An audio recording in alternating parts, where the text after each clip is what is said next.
आज की हमारी कहानी के हीरो हैं एक ऐसे शख्स जिन्हें बचपन में ही एक दुर्घटना में अपने दोनों हाथ गंवाने पड़ते हैं, फिर भी अपनी रोजमर्रा और दिनचर्या को बेहद सहूलियत से निवृत्त करते हैं। सुबह उठने से लेकर रात को सोने तक सभी जरूरी कार्य ये स्वयं करते हैं, बिना किसी की मदद के, वो भी पैरों की सहायता से। हम में से ऐसे कितने लोग हैं जो इस प्रकार विकट परिस्थितियों का डटकर मुकाबला करते हैं? तो सहज होकर पूरा वीडियो जरूर देखिए ताकि हम समझ सकें कि बाबूलाल जी अपनी दिनचर्या का काम किस प्रकार से पूरा करते हैं। नमस्कार बाबूलाल जी। नमस्कार जी सर। सबसे पहले तो आपका सूर्योदय पॉडकास्ट पर स्वागत है। हम चाहते हैं आप जैसे कैंडिडेट्स जिनसे लोगों को कुछ न कुछ सीखने को मिले, आपका परिचय बता दीजिए हमारा। सर मेरा नाम है बाबूलाल मिंगोट और मैं एक राजस्थान के अजमेर जिले से मतलब एक छोटे से गांव में रहने वाला व्यक्ति हूं, जो गांव का नाम है लक्ष्मीपुरा। अच्छा। और माता पिता क्या करते हैं आपके? माता पिता मेरे खेती करते हैं। कितने बहन भाई आप? मैं 3 बहन भाई हैं, दो तो बड़ी बहन है और एक मैं हूँ। ठीक है। शिक्षा आपकी पूरी शिक्षा हुई है आपकी? जी सर। मैंने पहले से 12वीं तो कहाँ से करी आपने? मनोहरपुरा। अच्छा, सरकारी स्कूल से करी है? जी सर। और अभी मेरी बीए कंप्लीट हो गई है। अच्छा। उसके आगे मेरी बीएसटी की भी तैयारी चल रही है। बाबूलाल जी, मैं आपसे जानना चाहूंगा कि आप 7 साल के थे? जी, जहां तक मुझे पता है। जी सर।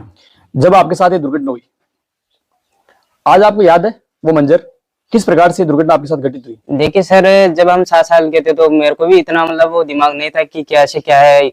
और मेरे हाथ मतलब एक एक्सीडेंट था, मतलब जो करंट लगने की वजह से हो गया था। जैसे ही मैं स्कूल से बाहर आया पूरी छुट्टी होने के बाद में, तो मैं बकरियों के अंदर चला गया था। और हमारे गांव के अंदर अधिकतर मतलब खनन चली होती हुई खनन चलाते हैं लोग बाग। तो 11,000 लाइन के नीचे मतलब वो पूरा मिट्टी का ढेर निकाल के तारों के नीचे एकत्रित कर दिया था। तो उस पर हम छड़के और झूलने लग गए तारों पे। तो उसके बाद ये दोनों हाथ जल गए थे मेरे। आपको जरा भी आइडिया नहीं था? मतलब ये लाइन कोई आइडिया नहीं था, जानते नहीं थे उस वक्त, क्योंकि लाइट भी लगी थी। आपको प्रॉपर याद है ये चीज? जी सर। दोनों हाथ आपके उसी वक्त समाप्त हो गए थे? जी, वो पूरे जल के लकड़ी की तरफ हो गए थे, राख हो गए थे वो। फिर सबसे पहले पता किसको लगा इस बारे में? हमारे गांव के एक दादाजी है, तो वहीं पर मतलब वो भेड़ चरा रहे थे, उसको पता चला कि वहां पर ऐसा हुआ कि बच्चा के करंट आ गया है। तो उसके बाद में फिर मेरे को हॉस्पिटल ले जाया गया। वहां पर फिर मेरा ट्रीटमेंट हुआ। कितने टाइम तक? 2 साल। 2 साल तक? जी। देखिए, मैं इस बात को मानता हूँ, अगर भगवान ने मेरे 2 हाथ छीने हैं तो उसके बजाय वापस उन्होंने कुछ ना कुछ शक्तियां भी वापस दी है मेरे को, जो आज मैं आप लोगों को बताना चाहूंगा। जैसे जैसे कि मैं ठीक हुआ तो मेरे को पढ़ने की रुचि हुई। घर वालों को बोला कि मैं पढ़ूंगा, तो घर वालों ने मुझे वापस स्कूल में भी भेजा। और फिर वहां पर जाने के बाद में मेरे को एक समस्या हुई कि मैं पढ़ तो लूंगा लेकिन लिखूंगा कैसे। तो हमारे सर थे, तो उन्होंने पहले एक बार हॉस्पिटल में मतलब मेरे छोटे छोटे हाथ बनाए गए थे, तो यहाँ पर कंधे पे पेन भी लगाया था। तो इस छोटे हाथ से मतलब तुम लिख पाओ, तो वह सक्सेसफुल नहीं हुआ। फिर हमारे यहीं के गुरुदेव थे, उन्होंने बोला कि यार तू पैर से लिख के दिखा एक बार। तो जैसे अनपढ़ आदमी लिखते हैं तो वैसे मैंने मतलब लिखना स्टार्ट किया। तो वहीं से मैंने 2nd क्लास थी वो मेरी, तो धीरे धीरे स्टार्ट किया और मैं अपने पैरों से लिखने लग गया। नहीं, पहली बार जब आपने पेन पकड़ा जी पैर के अंदर, तो किसी का सहारा लिया था आपने? नहीं लिया था। बिना किसी सहारे का आपने पहले बार में पेन पकड़ा और परफेक्टली आप लिखने लग गए थे? जी। आज आप लिख के बता सकते हैं? जी। अच्छा, कितने बजे आप उठते हो सुबह? जी सर, लगभग मैं 5 बजे उठ जाता हूँ सुबह जल्दी से। उठने के बाद पानी पीता हूँ और सोच के लिए जाता हूँ, स्नान करता हूँ। और फिर मेरी एक दुकान है श्री बालाजी स्टोर, किराना स्टोर, उस पे मैं बैठता हूँ। क्या आप सुबह उठते हो? जी। उठने के बाद आप पानी पीते होंगे? जी पीता हूँ सर। किस प्रकार से आप पानी पीते हो? सर मैं अपने पैर से ही पीता हूँ। अच्छा, कोई सहारा थोड़ी लेते हो आप? नहीं, खुद अपने पैर से उठाते हो? सारा काम अपने पैर से करता हूँ मैं। उसके बाद पानी पीने के बाद आप सोच जाते हो? जी सर। तो सोच के अंदर जैसे कि घर वालों ने बना रखा है मेरे लिए एक स्पेशल इंग्लिश मूडी है, उसके अंदर फुहारा वगैरह है। अच्छा। तो किसी बात की दिक्कत नहीं है। फुहारा नहीं हो तो बगैर फुहारे के आप कर सकते उसके हो? लिए भी मैं पैर से कर लेता हूँ उसको, है ना? भाई, सुबह की दिनचर्या में आप उठे के बाद आपने पानी पिया? जी। पानी पी के आप फ्रेश होने गए? जी। फ्रेश होने के बाद आप नहाते हो? जी। आपने बताया कि मैं खुद ही सेल्फ अपने पैरों से ये सारी चीजें करता हूँ। जी। ब्रश कैसे करते हो आप? ब्रश भी अपने पैर से करता हूँ सर मैं। अच्छा, परफेक्टली कर लेते हो आप ब्रश? है ना? पूरा परफेक्टली। ठीक है। ब्रश करने के बाद आप वापस कपड़े पहनते हो? जी। कपड़े कौन पहनाता आपको? उसमें दिक्कत ये है कि अगर वो रबड़ वाला पैंट है तो वो उसको मैं पहन लेता हूँ, और अगर हुक वाले है तो हुक नहीं लगते वेस्ट, और तो पूरा पहन लेता हूँ मैं। अच्छा, और अंडरवियर पहन लेते हो आप? हाँ जी। खुद पहन लेते हो? जी। किसी की जरूरत नहीं पड़ती आपको ना? खुद ही पहन लेते हो? जी। ठीक है। और कपड़े वगैरह जैसे कोई हुक वगैरह हो तो आपको पहनना पड़ता है ना? हाँ जी। और जैसे कि मैं मतलब शर्ट के वो बटन भी खोल लेता हूँ, लेकिन जुड़ते नहीं है वैसे। अच्छा, ये मदद कौन करता है आपकी? ये मेरे माता पिता हैं। माता पिता करते हैं। जी कभी आप बाहर गए हो, मान लो जैसे आप भजन कीर्तन में जाते हो, जी जहाँ तक मुझे पता है, जी। और कई बार ऐसा होता है भाई भजन कीर्तन में आपको मान लो नाइट स्टे आपको करना पड़े, अधिकतर आप रात के टाइम में जाते हो, जी तो रात के टाइम पे आप वहां स्टे कर लिया आपने, जी और इन द मॉर्निंग आपको उठना है, या फिर मैं यूं कहूँ भाई आप कहीं बाहर जा रहे हो जी। और एक नाइट 2 नाइट आपको बाहर रुकना है, वो आपके घर वाले नहीं है, जी। सपोज दैट है ना, तो उस कंडीशन में आप किस प्रकार से अपनी दिनचर्या को रेगुलर करते हो? उसमें ऐसा होता है कि एक तो वैसे तो मतलब साथ में कोई ना कोई होता है, ये मतलब यार दोस्त होता है, तो छोटी मोटी हेल्प वो भी करते हैं, ऐसी बात नहीं है। और जहां तक रही बात, तो सारा काम मैं अपना मैं ही करता हूँ।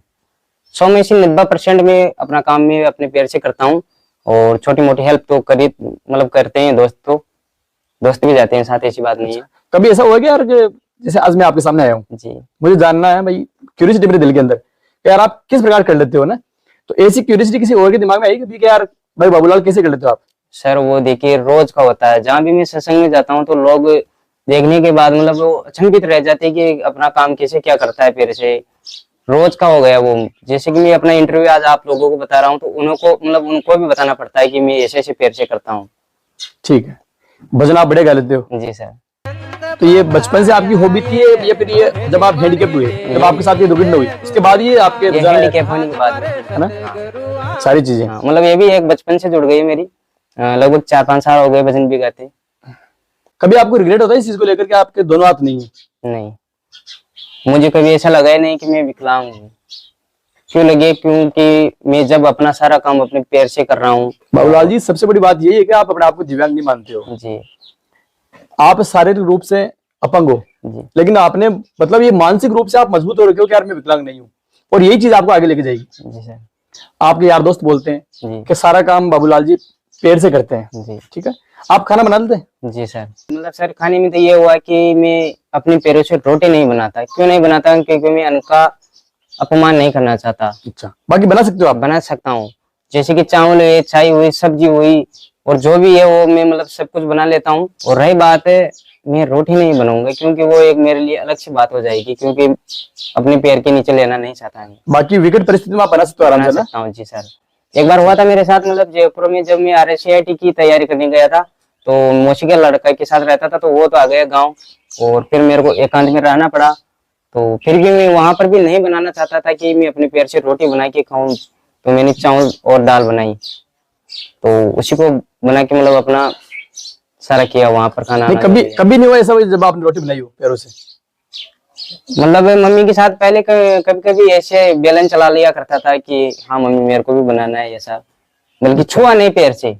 आप कॉन्फिडेंट हो इस चीज को लेकर? मैं खाना बना सकता हूँ जी ना? सर जी। ठीक है, मैं लिटरली बता रहा हूँ, मैं आपसे मिल रहा हूँ आज, और आपकी जो कहानी है इससे वाकई भावुक हुआ हूँ। आप शाम को जब सोते हो तब तक की जितनी आपकी दिनचर्या है वो आप परफेक्टली कर लेते हो। जी मैं फोन देख रहा हूँ आपके पास में, आप फोन का इस्तेमाल करते हो? जी। फोन किस प्रकार से यूज करते हो आप? एक बार चला के दिखाना मेरे को। मैं आपको दिखाऊंगा कि बाबूलाल जी फोन का इस्तेमाल किस प्रकार से करते हैं। आप लाइव देख सकते हैं अपने सामने, चला के दिखाना बाबूलाल जी एक बार आप।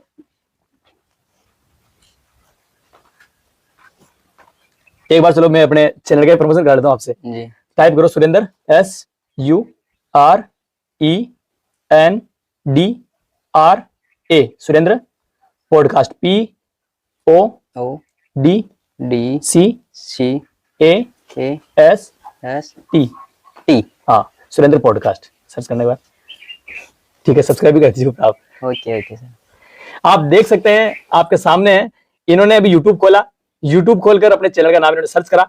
चलो यहाँ से बेक हो जाइए एक बार आप इंस्टाग्राम खोलिए एक बार। आप बोल रहे हो भाई मैं पैर से खाना नहीं बनाता हूँ जी। ठीक है, खाना इस केस में आप खाना कैसे खाते हो फिर?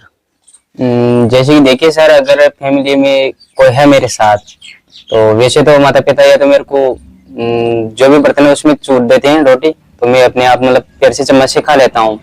हाँ, बायदा अगर घर पे कोई नहीं है और ऐसी सिचुएशन आ जाए कि अब खाना कौन डालेगा, तो फिर वो मेरे को करना पड़ता है अपने पैर से। उस जगह मैं अपने पैर का इस्तेमाल करता हूँ, और नहीं तो वैसे मैं चम्मच से खा लेता हूँ। बाबूलाल जी, आप पेंटिंग कर लेते हो? जी सर। किस प्रकार से आप इन पैरों के माध्यम से पेंटिंग कर लेते हो? ऐसी क्या बरकत है आपके पैरों के अंदर कि आप इतनी परफेक्टली पेंटिंग कर लेते हो? घर में आज हुआ क्या सदन आपके? आजीविका तो ऐसा है कि सर अभी जो मैंने एक दुकान खोल रखा है तो उसकी हेल्प से मतलब हो जाता है, घर का छोटा मोटा जुगाड़ जो भी है, खाना पीना। और माता पिता हैं जो वो खेती करते ही हैं, जिधर काम आ जाता है वो चले जाते हैं। मतलब बेरोजगार नहीं हो आप, जी खुद का काम खुद करते हो और दुकान आप संभाल रहे हो। जी। कहते हैं ना, हौसलों के तर्कस में कोशिश का वो तीर जिंदा रख।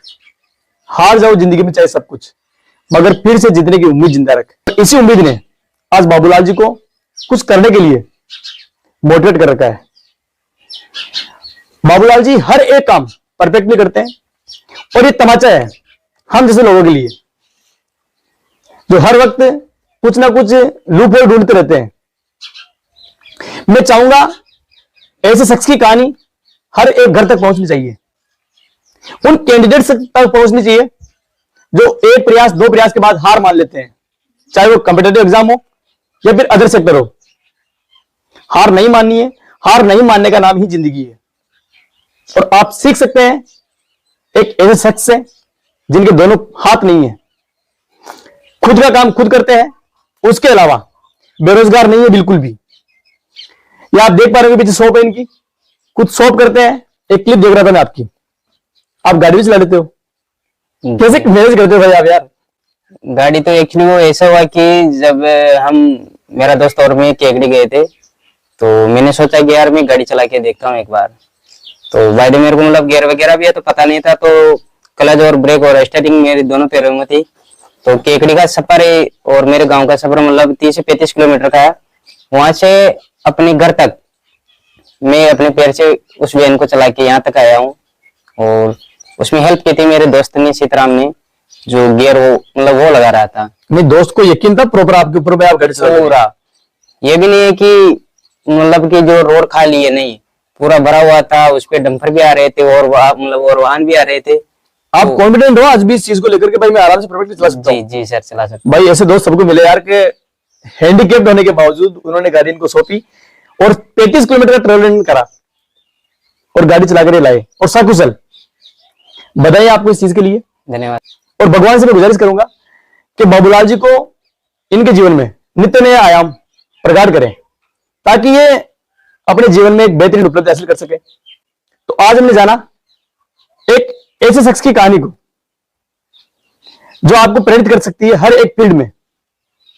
हमारा आज का ये पॉडकास्ट बिल्कुल अलग है। हम ग्रामीण क्षेत्र के जो कैंडिडेट हैं जिन्होंने संघर्ष से सरकारी सेवाओं का चयन करवाया है, उनके अलावा आज ये पॉडकास्ट हमने करा है। और हम चाहते हैं हमारे जो साथी है जो आप तैयारी कर रहे हैं उन तक ये कहानी जाए, इसलिए आज हमने इस कहानी को अपने इस पॉडकास्ट में शुमार किया। आप सबसे निवेदन है, आप जहां भी है आपको हार नहीं माननी है, निरंतर आपको अपने फील्ड में पांव जमाए रखना है।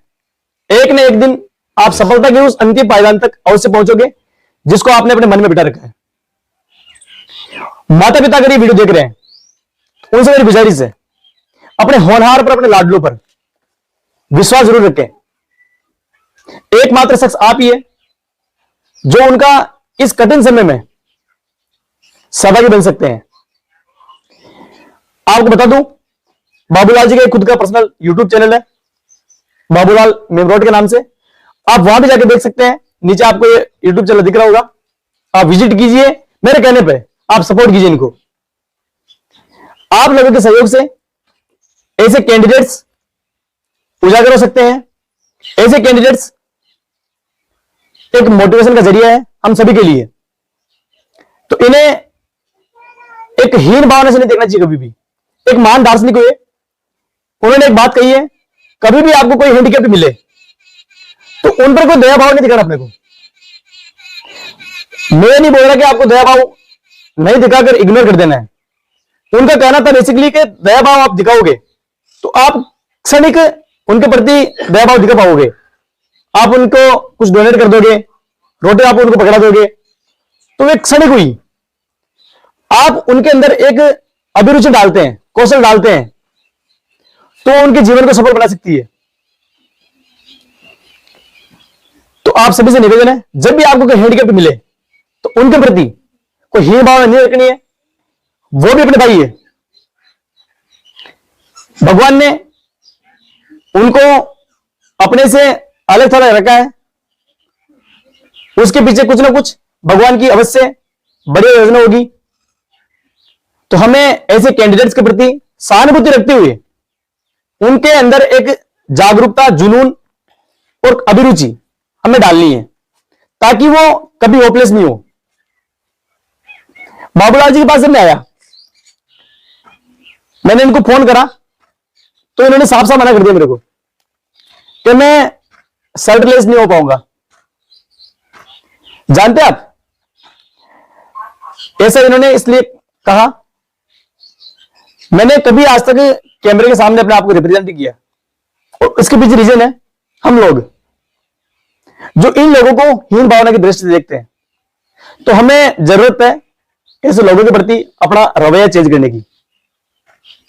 आप सबसे गुजारिश है, ऐसे कैंडिडेट्स के प्रति आप सहानुभूति रखिए, इनके प्रति दया भाव रखिए, क्षणिक मत रखिए।